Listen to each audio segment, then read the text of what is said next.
नीट paper प्रकरणी पुण्यातून प्राध्यापिकेला अटक झालेली आहे। बायोलॉजीच्या या प्राध्यापिकेला अटक झालेली आहे।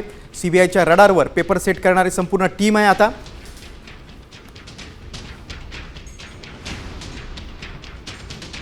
लेक्चर आहेत मनीषा मांढरे असं त्यांचं नाव आहे, पण गेल्या अनेक वर्षांका त्यांचा रोल होता।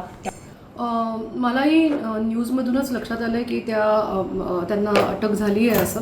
आणि मनीषा मांढरे हा साधारण 24 वर्ष आमच्याकडे ज्युनियर कॉलेजला टीचर म्हणून कार्यरत आहेत। आत्तापर्यंतचं त्यांचं जे काही ट्रॅक रेकॉर्ड आहे ते क्लीन होतं। NTA आणि जे टीचर असतात, जे पेपर सेटर असतात, ते डायरेक्ट एकमेकांच्या कम्युनिकेशनमध्ये असतात। क्लॉज ऑफ कॉन्फिडेन्शियलिटी ही जी पद्धत आहे त्यामुळे आमच्याशी त्यांचं कधी कम्युनिकेशन होत नसतं। तर त्यांनी NTAच्या पॅनेलवर त्या 5-6 वर्ष काम करतात एवढी माहिती माझ्याकडे आहे। अदरवाईज आम्हाला त्याच्याविषयी काहीच कल्पना नाही। मलासुद्धा पत्रकारांकडून किंवा आपल्याकडूनच समजतं आहे की अशा प्रकारची काही घटना घडली आहे म्हणून। अदरवाईज त्यांच्याबद्दल एवढीच माहिती आहे की त्या NTAच्या पॅनेलवरती जरूर काम करत होत्या।